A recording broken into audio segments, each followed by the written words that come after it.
Hello and welcome to this special bonus edition of the Lancaster Farming Industrial Hemp Podcast. My name is Eric Herlock, and maybe you're wondering, wait a minute, why is there a special bonus edition today? Yeah, good question. Let me see if I can answer that for you. So here I was working on this week's regular episode, the non-bonus episode. And I got a message over the weekend from Andrew Bish, right? You know Andrew Bish from Hemp Harvest Works, Bish Enterprises, and the Hemp Feed Coalition. And he said, hey, I'm going to be out at Steve Groff's farm in Lancaster County Monday morning. Can you meet us out there? And I'm not going to pass up that opportunity, right? I'm a big fan of Andrew Bish. I love talking to him. He is smart and thoughtful and absolutely dedicated to building a hemp industry. And so he, I guess, was on his way to Washington, D.C. to lobby for hemp as a livestock feed. But on his way, he thought he'd stop in at Steve Groff's farm in Lancaster County. So yeah, I met him out there, and also in attendance with us was Sarah Mitchell from King's Agri-Seeds. So I thought this would be a great opportunity to try out this new microphone I got. It's a Shure VP88, and it's good for field recording. So there we were. We were standing out in a field that was covered with a thick mulch of cover crops, through which these tiny fiber hemp seedlings were emerging. And to me, this was sort of a miracle because it hasn't rained here in Pennsylvania in weeks and weeks and weeks. It's just so dry. But thanks to the magic of cover crops and no-till farming, there was enough moisture in this field for germination. So the conversation you're about to hear is sort of a departure from the normal format of the show. It's just a conversation among farmers about all kinds of stuff, from soil microbes to harvesting equipment and everything in between. So I will have a regular episode for you this week, so be on the lookout for that. But before we get into our special bonus episode, I want to acknowledge the passing of someone who's been on the show before. It's been a couple of years, but you might remember Dr. Steve Groff. He was with Groff North America, and he was the person responsible for bringing the hemp train to Pennsylvania in 2019. And that same year, he also contracted 2,000 acres of fiber hemp. 2019, fiber hemp. Steve had pivoted from industrial hemp into the medical cannabis space a couple of years ago, but I believe he was instrumental in those early days of bringing national attention to the Pennsylvania hemp industry, and he provided a lot of momentum. Steve died by suicide a couple of days ago, and I am deeply saddened by this news, and I offer my deep condolences to his family. And to reiterate what Steve's family posted on Facebook, suicide is an issue that affects individuals and families in all communities. And if you or someone you know is struggling with mental health issues, please seek help. You can call 988 at any time and be connected with a mental health professional. So again, my condolences to the Groff family and Dr. Steve Groff, wherever you are. I hope you have found peace.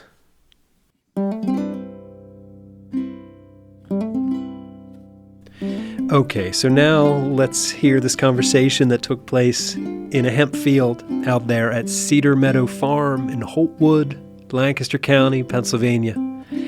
And bear in mind that there's no real format here. It really just sort of starts and meanders around. So here we go.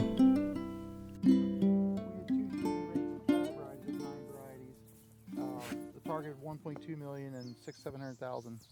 Basically, we're looking more for the, not so much for the grain. This year, I'm not doing any grain testing. It's all fiber.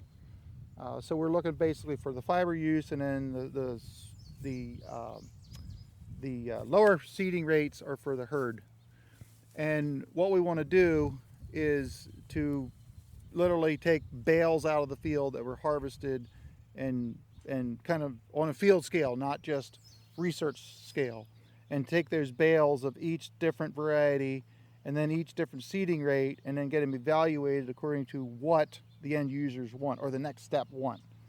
as far as what they want and their specs and so forth. So you're doing, you've got two different densities, Mhm. lighter density Mhm. for the herd production, and Yes. then a tighter density for fiber. Yep. Same variety? On all the 9 varieties, we have the a high Oh, so rate and a low rate. you're doing 9 varieties in both configurations? Yes. Okay, got it.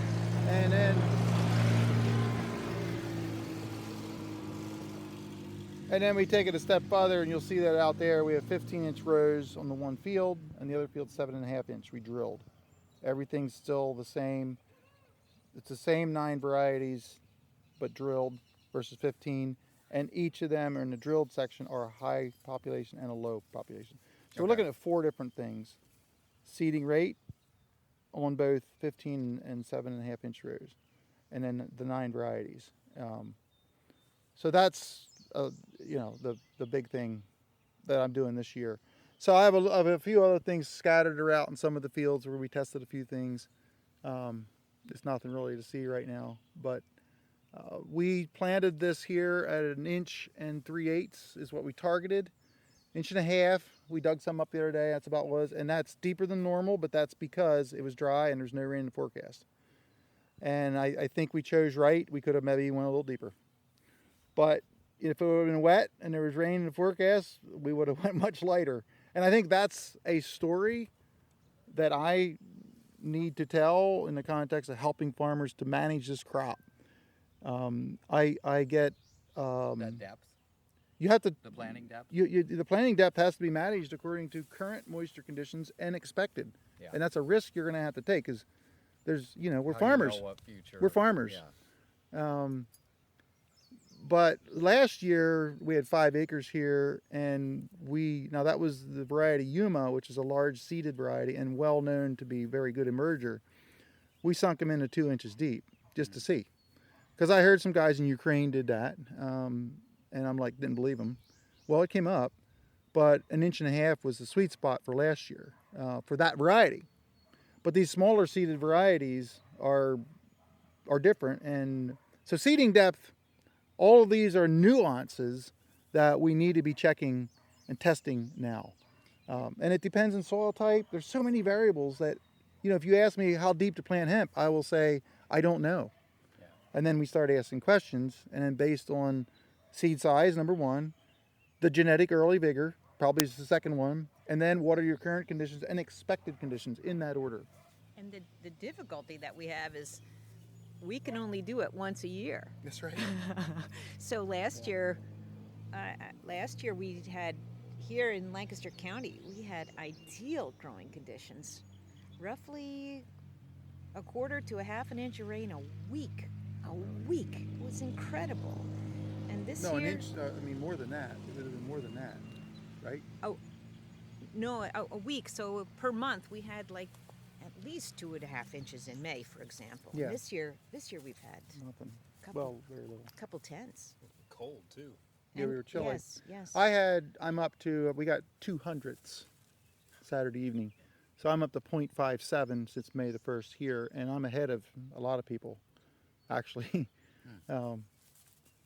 But this is, when you look around here now, you don't really see drought, but there's nothing underneath us. There's no reserve. And it's going to go quick here. The good thing is, hey, no. You're going to have to edit out. No, Grizzly. He's jealous. That's the problem. Does that sound where it gets his name? No, it isn't. It's because of the way he looked, and I don't know. It's called a cool name. No. Okay, I'm going to have to call him.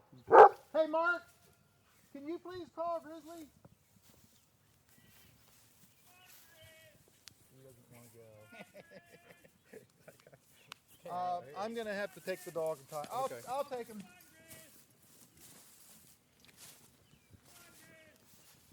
There's so much material you've got on the ground. Hey, so while he's doing that, tell me why you're in town. Oh, great. Well, I'm here specifically. Well, you're on the East Coast. Yeah, so I'm in this whole trip. Great Yeah. question. Tell me your name first. I'm Andrew Bish. I'm with Bish Enterprises and the Hemp Feed Coalition. And I'm out here on the East Coast lobbying Congress and Senate to introduce a bill to legalize hemp seed meal as an animal feed ingredient. Okay, but you're not a lobbyist, but you are representing the Hemp Feed Coalition? Correct. Yeah, we're a small group, and we don't have the funds for a lobbyist, so we do a lot of things with our own two hands. Who are you meeting with in D.C.? We've got several members with Nebraska, the Nebraska delegation, and then I'm also meeting with, you put me on the spot, G.T. Thompson. And I got to go look at my notepad. All right. So why are you here at Steve's farm? Let's bring Steve into the conversation. So I'm here just to kind of understand the conditions under which Steve's working in, and how you're growing, because the way that you grow here and the way that you grow in the Midwest, especially with your no-till, is significantly different. So, and your water conditions. I know you were just talking to me about how you've only got 2 tenths in May.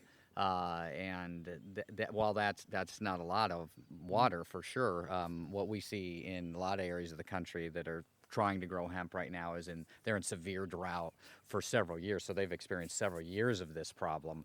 And actually, interestingly enough, last week, a lot of these drought areas were getting a lot of rain, which is challenging because now they got too much rain and you've got that washout situation. So it's not good in any regard. But I just want to learn how things work in this part of the country. Right.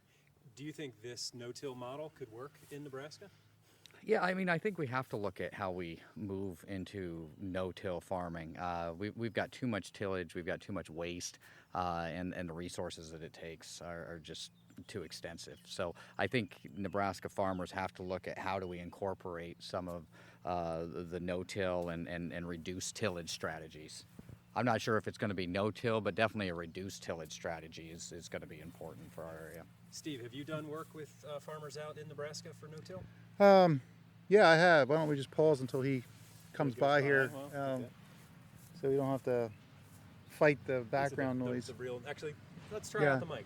Yeah, so okay, so we have passing right here our no-till drill that we use to plant hemp in some situations in the 7.5-inch rows. But so as the tractor drives by here, Ari can test his new microphone and see how close proximity it actually works. That's actually a good test, by the way. So, all right. And that tractor runs on soy diesel, right? No. Maybe someday we'll put it running on hemp oil. That would be actually better. We've had a car here running on hemp oil in 2001. Oh, really? Yeah, I can send you that video. Yeah, that was back when we were naive, thinking that we could convince the legislators to legalize hemp. Back in 2001? Yes. Oh, look at that. We had a car here. It was a Mercedes-Benz. They did nothing to it other than pour in hemp oil. They drove 10,000 miles around the U.S. And I was one of the stops here. So Who was doing that? What was the... Well, I know that Les Stark was very much involved. Okay. The Pennsylvania Farm Bureau actually was promoting it, and Penn State, of all things. And we were naive enough to think that we could convince the legislator in Harrisburg, in Pennsylvania. We thought that's all we needed. Yeah. Well, as you know, it didn't happen. Yeah. But that being said, there was an effort back then to basically legalize industrial hemp. That's the term we were using at that point, to basically give farmers another opportunity for a crop, just like we have right here today. Same story we're working on, right? Yeah. So I wanted to follow up with your question about Nebraska. Yeah. I've been in Nebraska several times, speaking to farmers there, to the NRCS, to meetings that are held there, and a lot of times, Nebraska represents a good part of more of the dry land areas of the upper Midwest and western part of the Midwest, and so I understand the challenges in areas like that. That being said, Nebraska also has a lot of irrigation, and that's really nice. But I think, and Andrew, you can chime in here, but is there going to be enough water in the future for Nebraska as much as they're using it now for irrigation? Yeah, so I think Nebraska's got an interesting situation relative to other states where we don't require, we don't have water rights. Oh, yeah. So you can set up a well in most places Yeah. and pump. Mhm. I do think currently it's looking like we're going to have plenty of water. Okay, well, that's good. But the real question is, do we need to be using and consuming as much water as we are? And I think that's where we get into a wastefulness issue. The farmers that we're working with, I think, are a little bit different in the way that they're chasing a lot of pennies. You know, corn and soybean markets have gotten your input and your input costs relative to what you can sell at the marketplace have gotten really, really tight. Yes. So they've got to figure out how do they squeeze the most out of each acre. And what they've been doing is a game that's not going to continue to work. And that's trying to raise that bushel per acre. And there's a ceiling there. That's just not going to continue to get much higher than what we're experiencing. So continuing to drag in more nitrogen, more water, which by the way, the water reduces the nitrogen, right? So you've got those issues where what we're doing just isn't sustainable. Well, I think that's actually felt worldwide. That's a global question that is to many areas of the world. And for instance, you know, you're from Nebraska. You tend to get dry. Our tendency is the opposite. We tend to be wet. And we are using cover crops to help dry out the soil in the spring. That being said, on the flip side of that coin is cover crops can be challenging if you don't know how to manage them, where it can dry your soil out too much. But if you're able to grow a cover crop and you're able to get, like where we're standing in here today, is a mulch that's 100% covering the soil, so that from now on, any drop of rain I get, I'm going to maximize its use. It's not going to evaporate. It's going to go into the soil. It's going to be there. And I'll just give you a quick example. Last Friday, it was 93 degrees here and sunny, and I have a soil, or I have a remote sensing temperature, and on bare soil, the bare soil was 140 degrees. And when I looked at this soil here, it was 83. So that tells quickly that's going to keep your moisture in. But another thing that a lot of people don't think about is my microbes are still going to be working. Where in a conventional field, they shut down. And then we start having this huge conversation about what can the microbes do for us as a farmer for nutrient cycling and so forth. And that is like the college level course for farmers these days, of understanding that we can't keep killing our soil with tillage and with overuse of inputs like nitrogen fertilizer. Nitrogen fertilizer is not good for a healthy soil. I understand its need. I use some, but it's been overused. And you could argue the same thing with other pesticides as well. And again, I'm not advocating no inputs. I'm not advocating that. But I am advocating strongly less inputs. And so we can allow the soil to function as it's designed to. So it doesn't matter if you're in Nebraska, Pennsylvania, Louisiana, North Dakota. When you take the human element out of it, the fields will become green. It'll be either weeds or something else. That's the way nature was designed to function. And honestly, you can broaden that. That's the way the climate was designed to function, with a green earth. And now we're talking about a lot of things. So it all starts with the microbes. And that's what I've kind of come down to. When you think, I just continue to process this in my mind. When you think about the communities of microbial life in the soil, and when you look at that woods over there, you see vibrant, green, healthy trees, shrubs, plants, all kinds of stuff.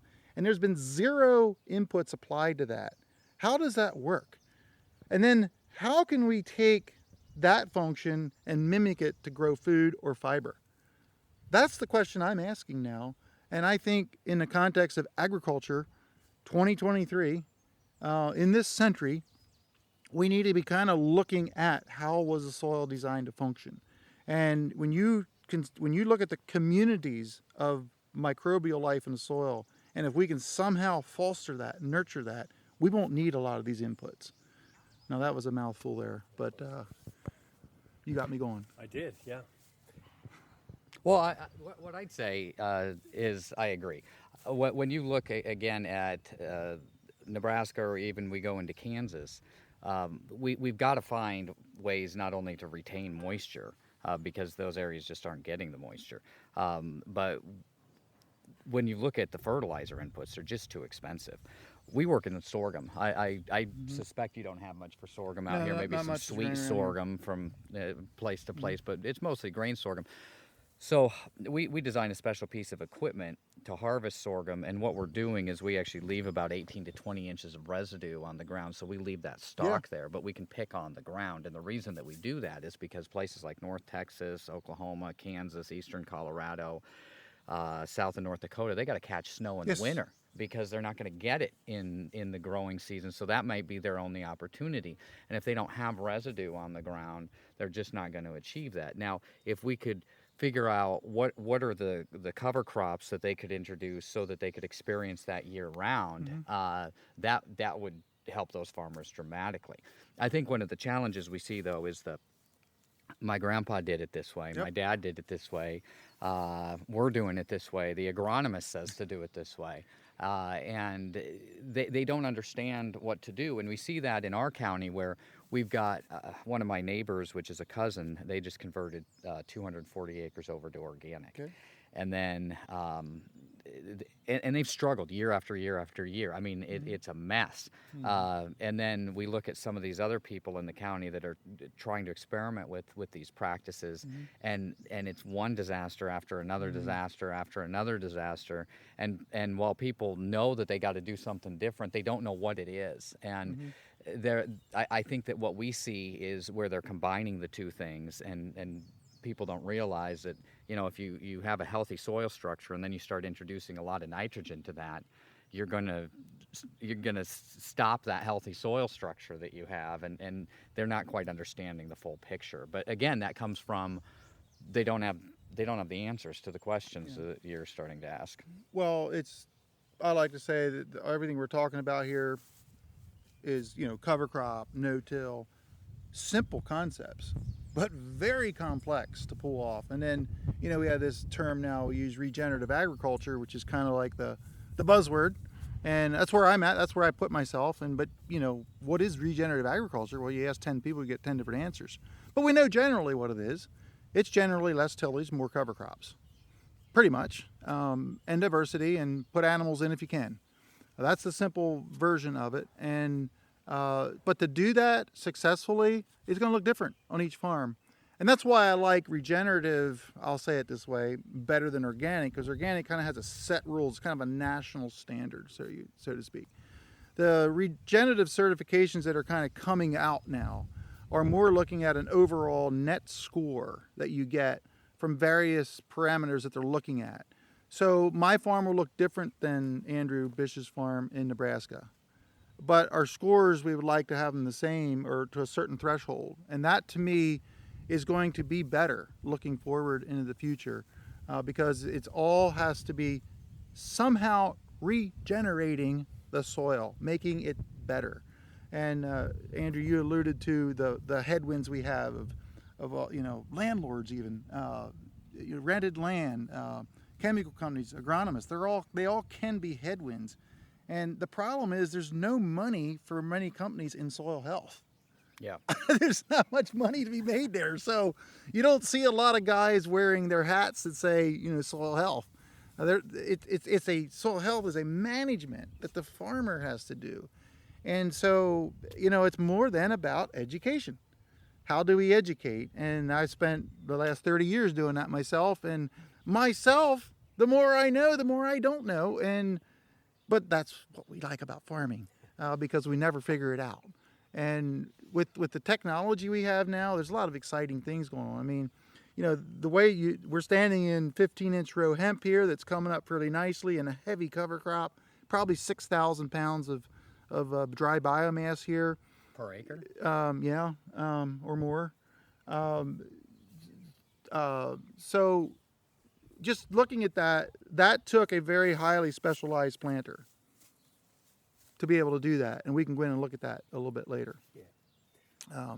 Sarah Mitchell, you want to jump in and say? Yeah, I was going to say from the seed side that the breeding work also has to reflect the changing of the cultivation techniques, because if the varieties are bred for 200, 250 pounds or more of nitrogen per acre, what will they do under a no-till situation? So the breeding, it all has to work in concert. The planters, the varieties, the harvesting techniques. It really is important to focus on the whole system. Could you introduce yourself, Lauren? Sure, I'm Sarah Mitchell. I work for King's AgriSeeds here in Lancaster, and we have a pretty broad footprint from Virginia to Maine for lots of different crops, including sorghum, like what Andrew was mentioning before.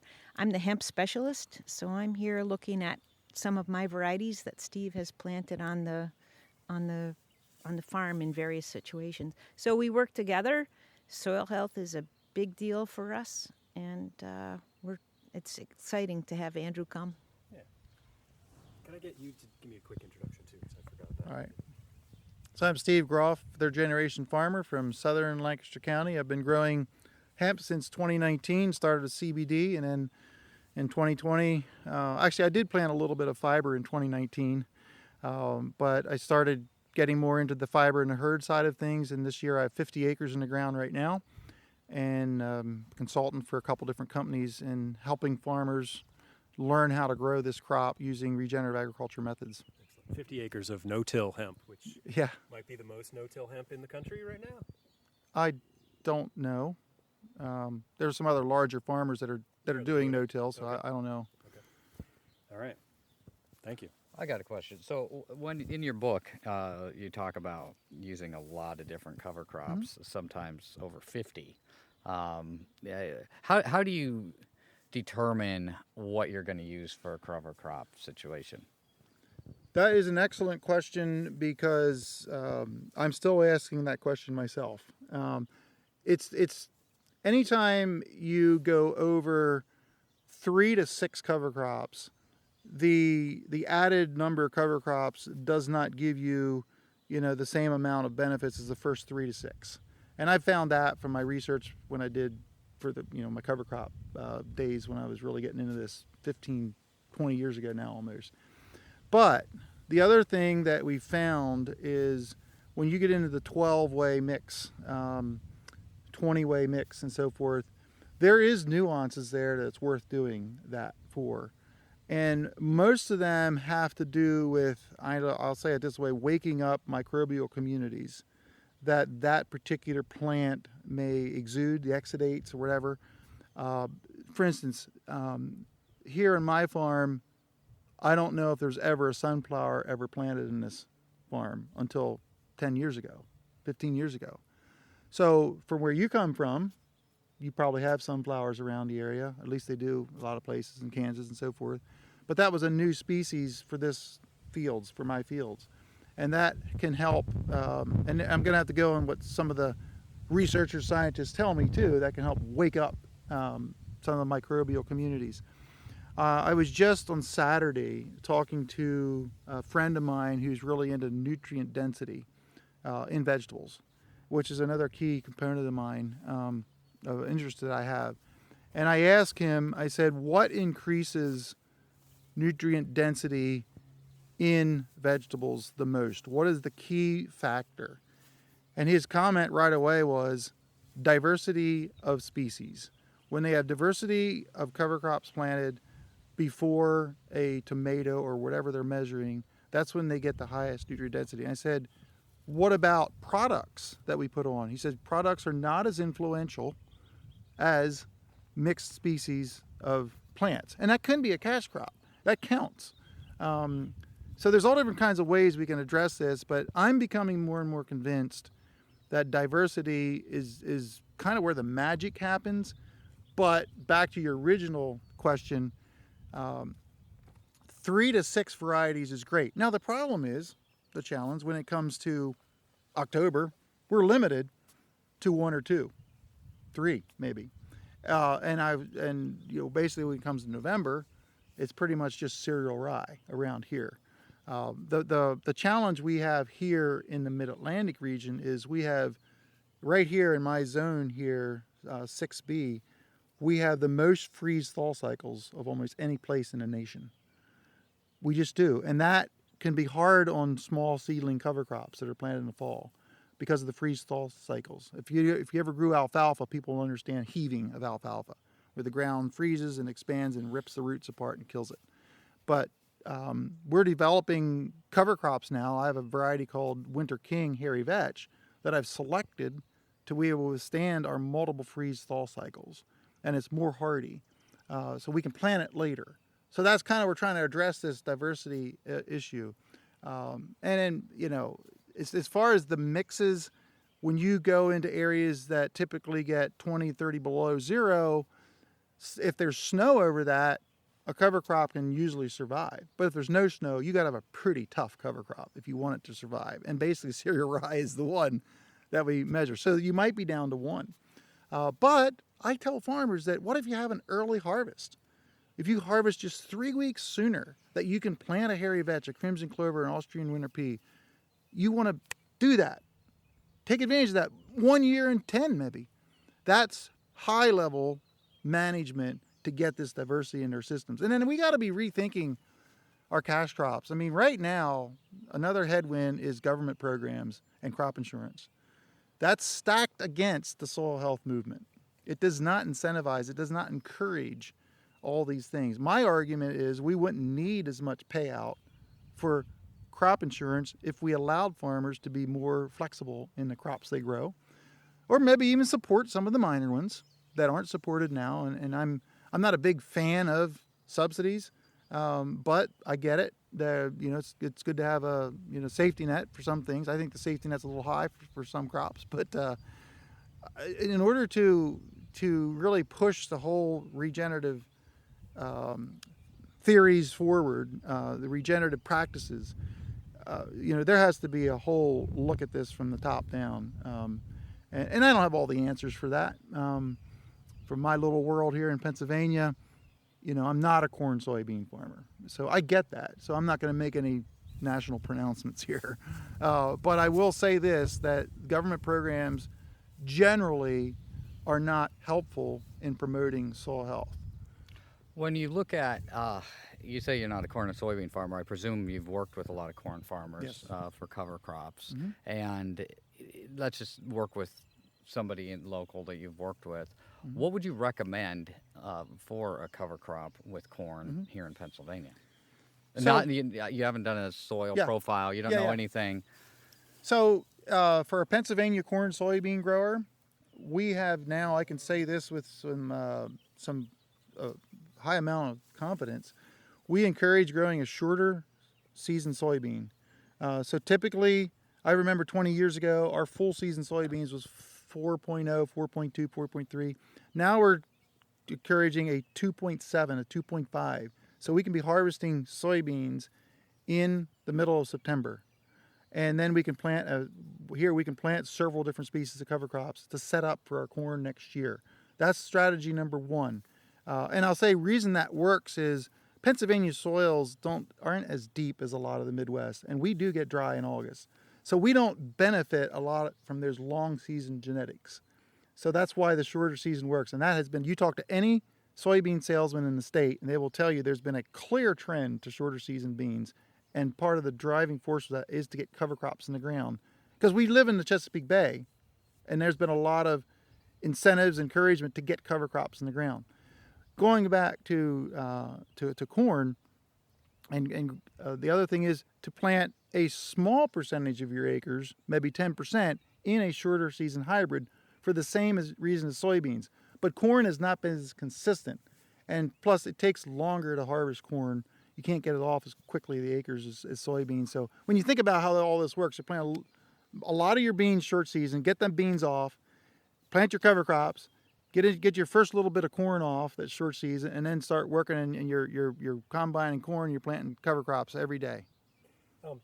Get back to the Chesapeake Bay and how that ties in with cover crops. So the Chesapeake Bay in the mid 80s, there became apparent that the oyster population was going down, the crab population was going down, the fishermen were just getting hammered. I mean, they were almost going out, some of them were going out of business because their livelihood was literally being, taken from them, if you will.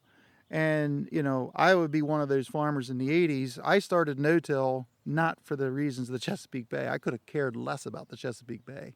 I knew it existed, but I didn't know there was a problem. I just knew that I had ditches that I needed to fill, and that was a problem for me. Turned out that the way I fixed the problem actually helped fix the Chesapeake Bay eventually. And so we were getting too much nitrogen and phosphorus and sediment because of all the erosion, soil erosion. And so that was creating these dead zones and increased algae growth and grass growth. Because all the runoff from the farms in Pennsylvania getting into the Susquehanna, which feeds into the Yes. Chesapeake. So fast forward, all this effort then in the last 30 years, it wasn't until about 2015, 2016 where we actually saw the bottoming out and turned around. So the last couple of years, I actually did a video that's a documentary. You can get it on livingsoil.com. It's a cool thing to watch, livingsoil.com. And I interviewed the mayor of Tangier Island, who that island there, their whole existence is based on the health of the Chesapeake Bay, because they're fishing and they're getting oysters and crabs and everything. And he said, yes, indeed, the bay is getting better. Now, I had him here in 2013 at the field day here. We had like 300 or 400 farmers here. And I had him get up in front of the farmers and speak. And, I wasn't sure, was he going to be really hard on us or, pointing his finger at us, so you guys got to clean up your act, you're really hurting my business. But he was like, I know you're trying, and just keep it up. I'd really appreciate your help. And we it was almost a bonding thing there, realizing that farmers and fishermen have so much in common. In the weather, we deal with the weather, we deal with regulations, we deal with generational run businesses, all this stuff. So we really bonded over that. So when I went back, and I believe it was filmed in 2017, he was thanking the farmers. Thank you for what you've done. It's made, and he said, I was able to send my girl to college, my daughter to college, because the water's cleaner. And I reflect back to farmers when I talk to farmers, how would you feel if your neighbor or someone upstream would be causing crop yield losses on your farm? You wouldn't be happy. So just to see that effect over a collective and many, many thousands of farms, what it has done has been good, but we're still a long way to go. But it's going to take some time. So the third thing in looking at what I recommend to Pennsylvania farmers is the inclusion of a small grain. Now, wheat here is fairly common. Maybe 10% of the acres, 20%, I'm not sure, are planted into wheat in the county. And so that provides an opportunity to plant a multi-species cover crop in the summer. Now, we're just in the northern edge of where double crop soybeans are very popular. So it's a little hard to convince a farmer to plant a mixed species cover crop instead of double crop soybeans, especially if the wheat comes off a little earlier and they get an extra week of growth.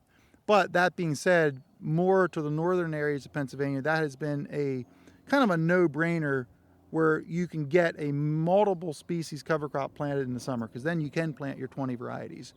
And we have places like King's Agri-Seeds here who has accommodated that. They have several pre-mixes, and they make mixes for you, a customized mix if you want. So we now have companies that can do that.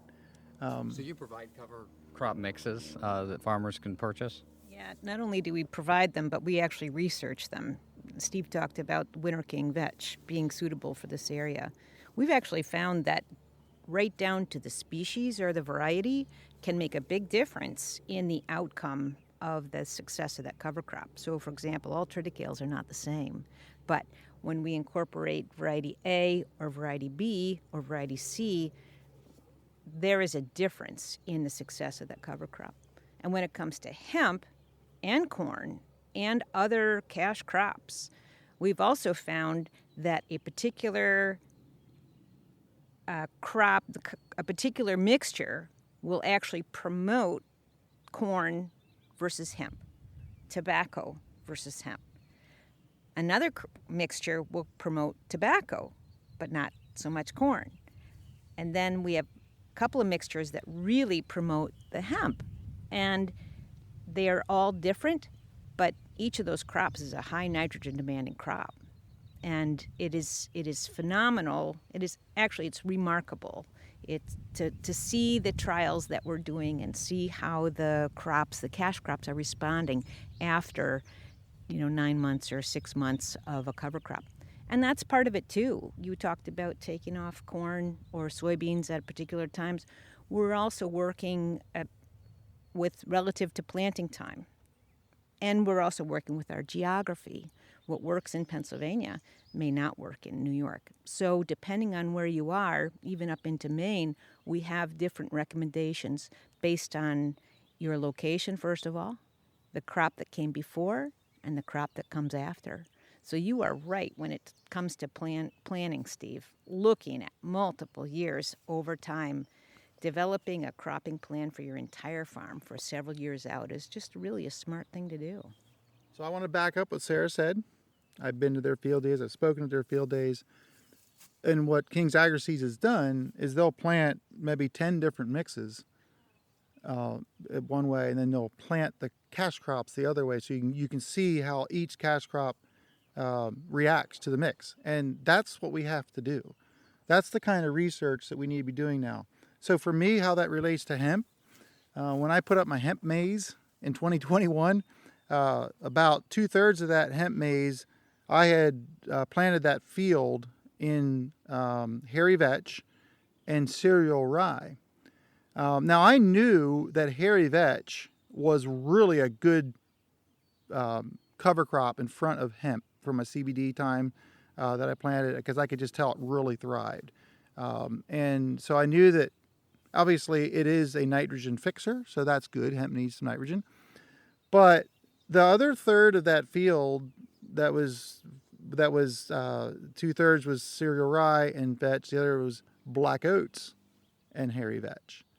Well, we planted it all, and we noticed where the cereal rye was, the stand was not near as good. It was more lethargic. It was more uneven. And right to the row where the black oats is winter oats, it was like really nice stand. And I'm trying to figure this out. And I was actually talking to a hemp seed dealer from Canada. You were out in the field there, weren't you? Jeff Kostic. I thought it was Jeff. Jeff And Kostic. Jeff's like, Steve, you're the cover crop coach. Isn't cereal rye have an allelopathic effect? And I'm like, duh, I should have known that. Because cereal rye has an allelopathic effect against small seeded broadleafs, hemp. And it was an aha moment that someone from out of the area had to remind me that I should have known. But there you go. There's an example. Do not use cereal rye in front of hemp. Explain that effect. So the allelopathic is a chemical that the rye has. It's pretty much to rye. Other ones have it to certain degrees. Wheat is very strongly against hemp. Wheat is stronger against hemp than rye is. Well, in our trials. Right, and I haven't tried wheat, so Yeah. but I tell you, cereal rye. So cereal rye is known to have this, I'll call it a chemical in it, and when it is terminated, it releases the chemical and actually inhibits these small-seeded broadleaf weeds, like mare's tail, like pigweed, like lamb's quarter, all those weeds. So when you use cereal rye, you can get a little bit of a quote-unquote herbicide effect. It's not a lot, but it's a little bit. And so obviously it works on hemp too. And I never thought about it. But no more cereal rye in front of hemp. And I've seen a few reports of people say, well, yeah, we tried to no-till hemp in the cover crop. What cover crop? Oh, cereal rye. There's part of your answer. So that's a part of collective knowledge that we all need to learn. And I'll just say right now, as far as the cover crop is learning, I mean, we're standing in this field. We were dry. We planted it a little deep. And I would think, David, you can chime in here, but we maybe should have been a little more aggressive on our row cleaners than we were. Because there's a few places, like I'm seeing right here where we're standing, there's a foot there where there's nothing growing, and I've actually found a dry seed in there. So that didn't quite, we should have cleaned the row a little harder here. But I'm learning all the time. And this is kind of extreme conditions here, planting through all this biomass. But that being said, you have to, this is observation that you have to do, and you have to get out of the pickup truck. Walk the fields, and this is the stuff that I'm doing now. I mean, I'll come across with a 4-wheeler across the fields and just look. How's it coming? How's it germinating? Because I got to see now, because in 4 weeks it'll be too late to see subtle differences. So, but I'm still not ready to do stand counts because I got to wait a little bit longer till it is 4 inches high, and then we'll see. So anyway. So when we talk about all this biomass here, have you ever grown any type of crop that you need to bale on top of this amount of biomass?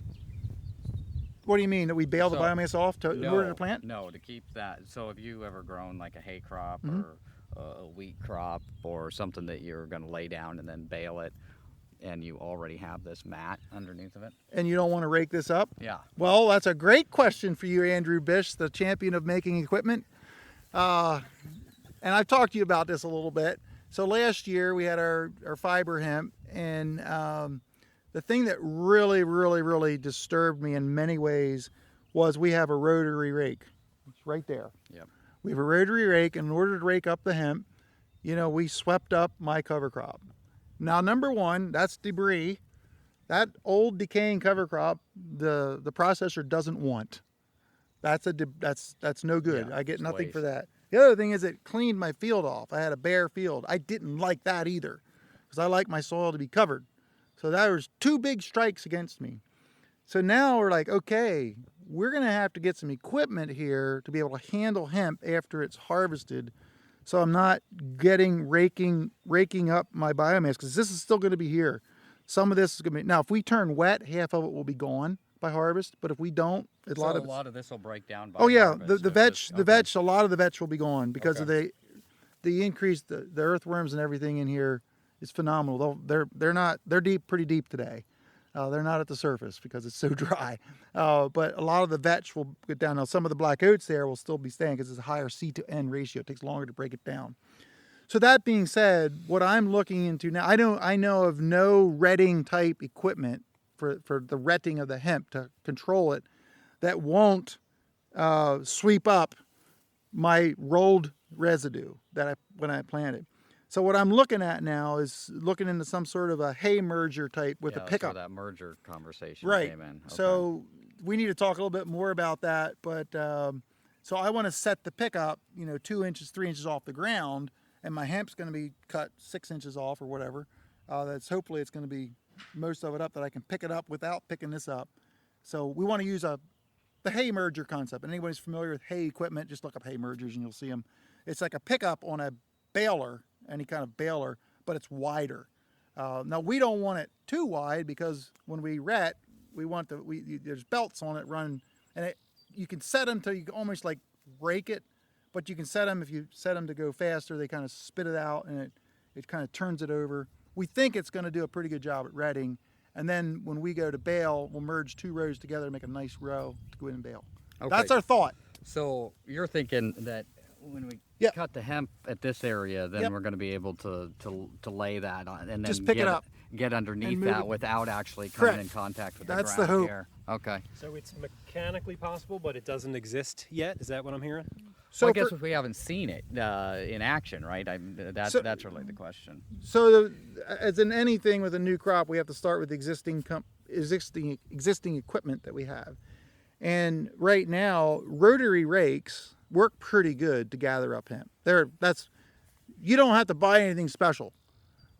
But in my situation particularly, it's not. We have to do better. So right now I'm going to move to another existing piece of machinery. My concern is that we have a little wrapping on the pickup of the merger. That being said, by using Andrew's fiber cut that cuts in 2 to 3 foot sections, what I've heard, correct me if I'm wrong, it doesn't wrap around pickup like on balers and stuff as much. We see a lot less. A lot less. So whether or not that's going to be an issue later on, we'll figure that out. All these stuff can be figured out. Well, and the merger's not going to handle 12-foot stalks either, so that's a real challenge. No, it won't. And you've probably never seen a merger, but the merger was designed to be able to pick up material without interacting with the ground, and mainly to reduce ash in cattle feed is what their angle is. So. Or around here, the biggest reason farmers like it is there's no stones in it. Okay, yeah. Because we have stones. Yeah, we don't have rocks. So that gets expensive, and harvesters and replacing blades and sharpening blades, and so here a rotary rake. You want to set them just so there's not raking stones, but you can't. You're just going to get stones. Yeah. So this way, that's like I have several friends of mine. I was asking about what they have because in the context of hemp, what would be a good one to have. And they said they would never go back to traditional rakes. And actually, that's been the move in the industry for the bigger scale growers that so they don't using rake. Rotary rake. So They've been using rotary rakes. and they would never go back to a traditional rake. They would never go back to rotary rake. Oh, they like the merging. Oh, they do. Mhm. Okay. So Even sometimes they're simply merging two rows together because of their big 800 horsepower harvesters. They want to go through the field and get a 4-foot high windrow every time. And the other reason is simply now they're using them as rakes. Okay. They're using them as rakes. Mergers are starting to be used as rakes. They started that's what the name. They started to merge windrows. Mm-hmm. Now they're using them as rakes, and they're coming out with some 10-foot models, and that's what I'm looking at in a 10-foot model. But that's something that you might want to. No, you need to consider building. Okay. So there you go, another project, right? Well, let's put in a plug for Hemp Harvest Works and Bish Enterprises. Tell me a little bit about your companies. Yeah, so Bish Enterprises was founded by my grandfather. I'm also a third-generation operator.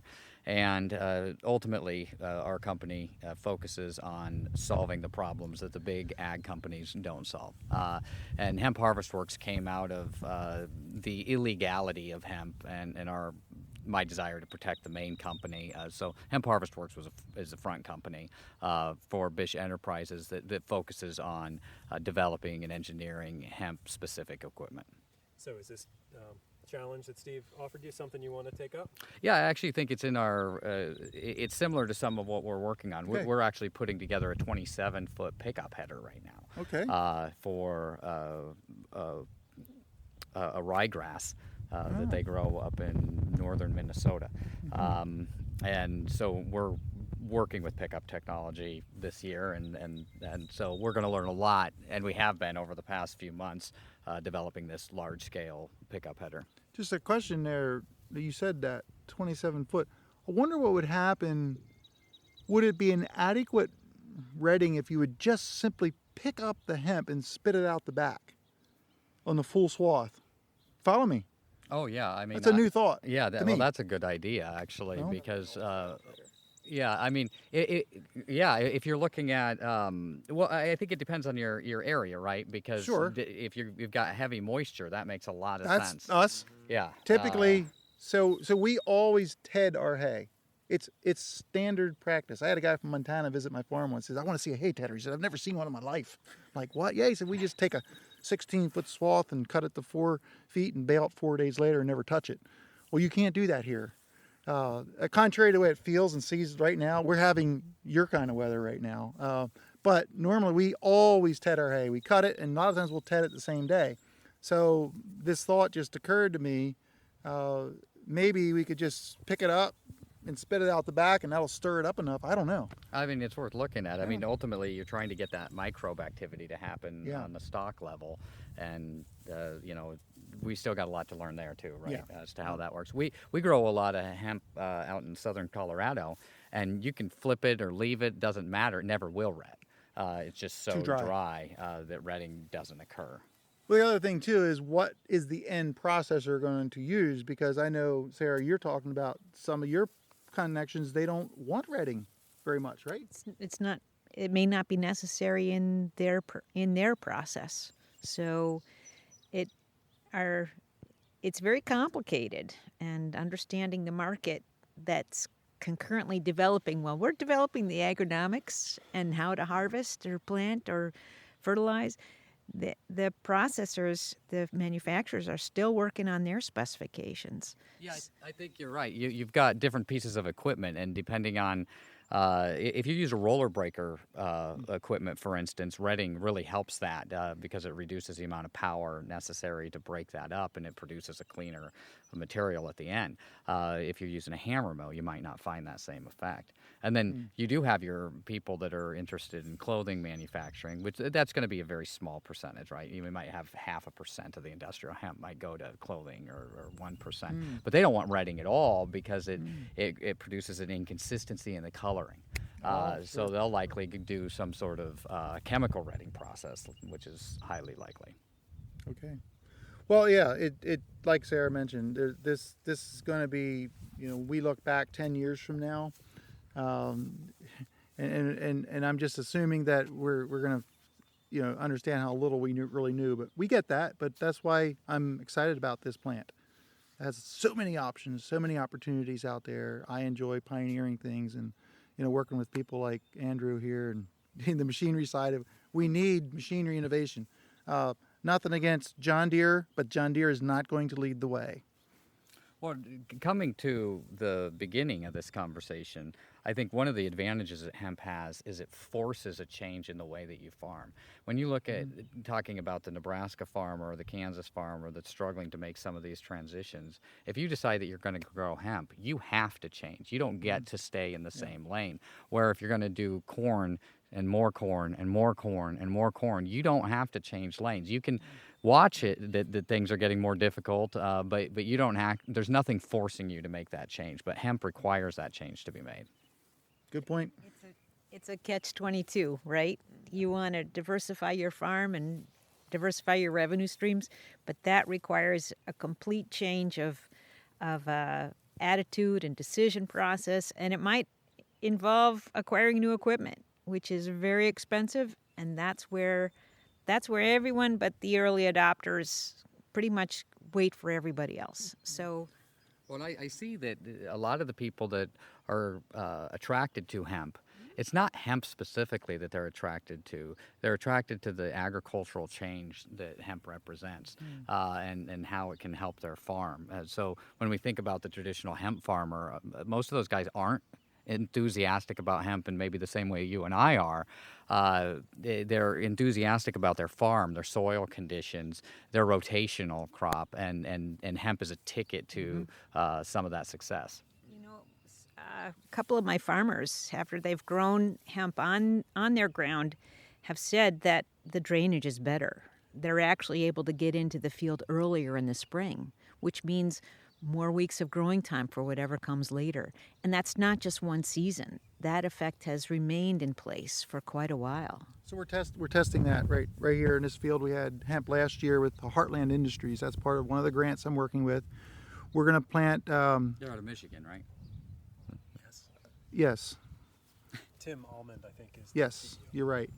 So this is really looking at soil health. So last year they took soil health tests 3 times during the year, pre-plant, in the summer, and then after post-harvest, and just analyzed the soil. Now this year we planted the top 1/3 of the field into hemp again, the second year in a row, and we're going to compare that with the bottom part of the field, the other side of the field, and just to see and follow that this year to see how it goes.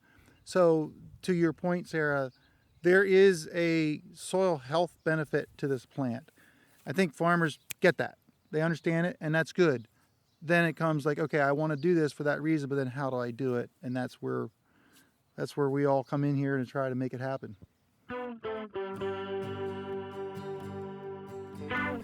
All right, well, I thought you would enjoy that, and I hope you did. All right, so anyway, that's it for this special bonus edition of the Lancaster Farming Industrial Hemp Podcast. My name is Eric Herlock. I am the digital editor at Lancaster Farming Newspaper, the greatest agricultural newspaper in the world. Check us out online at lancasterfarming.com. All right, so that does it for me. I do believe there will be a regularly scheduled episode happening tomorrow. Okay, so be on the lookout for that. But yeah, if you want to get in touch with me, you know where to find me. Send an email to podcast@lancasterfarming.com. All right, until next time, I'll see you in the newspaper.